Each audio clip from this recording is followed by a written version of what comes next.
Hello दोस्तों, कैसे हैं आप सब लोग। आशा करती हूँ अच्छे होंगे। हमारी आज की कहानी का नाम है चुभन। चट्टाक की आवाज़ से सारा घर गूंज गया था, पर जिसके गालों पर ये थप्पड़ पड़े थे वो दिया अपने गाल सहलाते हुए भी अपनी माँ नित्या को चुप कराने की कोशिश कर रही थी। सॉरी माँ, मेरी वजह से मामी ने आपको कितना कुछ सुना दिया। समझ सकती हूँ, उनकी बातों ने आपको छलनी कर दिया है। पर शादी के घर से यूं अचानक जाने का फैसला।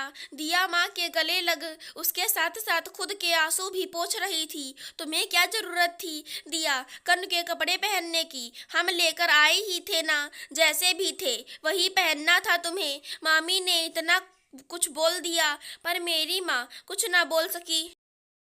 एक मायके में माँ का ही तो सहारा होता है, जब वो भी साथ ना दें तो यहाँ व्यर्थ रुकना। नित्या अपनी बेटी को गले से लगा उसके गालों पर अपनी उंगलियों के छाप देख तड़प उठी। मम्मा, मैं वही कपड़े पहनी थी। पर कनु दी ने कहा, ये ज्यादा अच्छे नहीं लग रहे। अरे मेरी शादी है, मेरी इकलौती बुआ की बेटी के कपड़े भी खास होने चाहिए।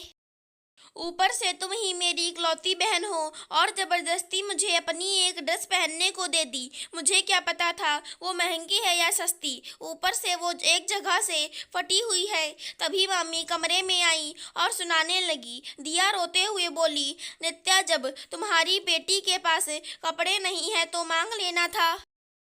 यूं कनु के कपड़े बिना पूछे लेकर पहनने का क्या मतलब है। और इतना ही शौक है महंगे कपड़ों का तो खुद खरीद कर पहनो। अब शादी में आई हो तो क्या खाली हाथ ही आई हो। ये लोग भी ना औकात नहीं होती, पर चाहिए सब कुछ बढ़िया। नित्या की भाभी बिना रुके शब्दों के बाढ़ चला रही थी और नित्या का कलेजा छलनी हुए जा रहा था। और ये सब सुनकर उसे बर्दाश्त ना हुआ और वो दिया को थप्पड़ मार दी। वो कहती रही, कनु दी ने दिए थे। पर कनु भी अपनी माँ का रौद्र रूप देख चुप रह गई। नित्या अपमान का घूंट पीकर रह गई और एक कमरे में आकर रोने लगी। उसकी विधवा माँ बेचारगी से बेटी और नातिन का रोना देख रही थी।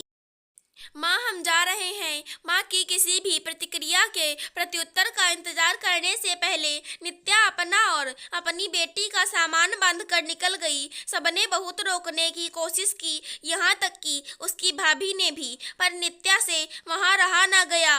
और जब वो अपनी भाभी होकर अभी 10 लोगों के सामने इतना बोल उसे छलनी कर डाली तो आगे और भी रस्में बाकी हैं। तब ना जाने क्या होगा। अगर हमारी आज की कहानी पसंद आई हो तो चैनल को सब्सक्राइब करें। धन्यवाद दोस्तों।